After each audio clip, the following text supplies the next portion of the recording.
صلوا علی الحبیب صلی اللہ علی محمد صلی اللہ علیہ وسلم۔ وہ تو نیو مسلمز کی بات چل رہی ہے۔ بسا اوقات یہ نیو مسلمز جب آتے ہیں، ابھی ساؤتھ افریقہ میں بھی یہ دیکھا گیا کہ بعض ایسے ہوتے ہیں کہ جو ایسا لگتا تھا کہ ہاتھ رکھنے کا ان کو انتظار تھا، تو ہاتھ رکھنے کا انتظار تو یہ فوراً مسلمان ہو جاتے ہیں۔ تو اس میں یہ جو وہاں سے جو میرے کانوں میں باتیں آئی ہیں وہ اس طرح کا ہوتا ہے کہ یار اب یہ تو یہ یوں ہی مسلمان ہوتے رہتے ہیں، یعنی ان کے مسلمان ہونے پر بھی بعض لوگ شکوک و شبہات کا شکار رہتے ہیں کہ یار یہ پتہ نہیں کیوں مسلمان ہو گئے، یہ ان کو یوں ہوگا، ان کو یوں ہوگا، ان کو پیسے چاہیے ہوں گے، ان کو شہرت چاہیے ہوگی، ان کو یہ چاہیے ہوگا۔ جب کوئی شخص مسلمان ہو جائے اس کے بارے میں ایک مسلمان کو کیا سوچ رکھنی چاہیے؟ جب کوئی شخص مسلمان ہوتا ہے تو اس کے بارے میں اس طرح کی بدگمانی کہ یہ پیسے کی خاطر مسلمان ہوا یا اس نے دل سے کلمہ نہیں پڑھا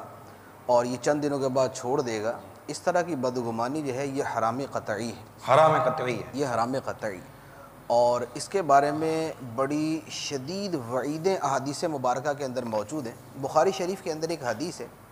کہ کسی جنگ کے موقع پر ایک صحابی سرکار دو عالم علیہ الصلوۃ والسلام کی بارگاہ میں آئے اور اپنے صحابہ کرام واقعات عرض کر رہے تھے کہ دوران جنگ میرے ساتھ یہ پیش آیا، میرے ساتھ یہ پیش آیا۔ تو ایک صحابی نے کہا کہ میں نے ایک کافر کو دیکھا کہ جو مسلمانوں پہ بڑے بڑھ چڑھ کے حملے کر رہا تھا، تو مجھ سے اس کا مقابلہ ہوا اور میں نے اس کو گرا لیا، اور جب میں اس کو تلوار مارنے لگا تو اس نے کلمہ پڑھ لیا اور کہا کہ میں مسلمان ہوتا ہوں، لیکن میں سمجھ گیا کہ یہ تو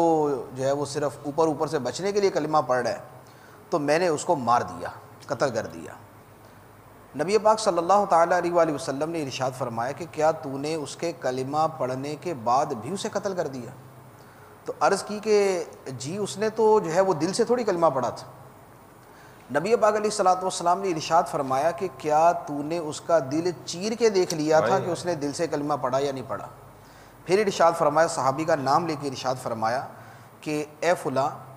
تم قیامت کے دن لا الہ الا اللہ کے ساتھ کیا کرو گے؟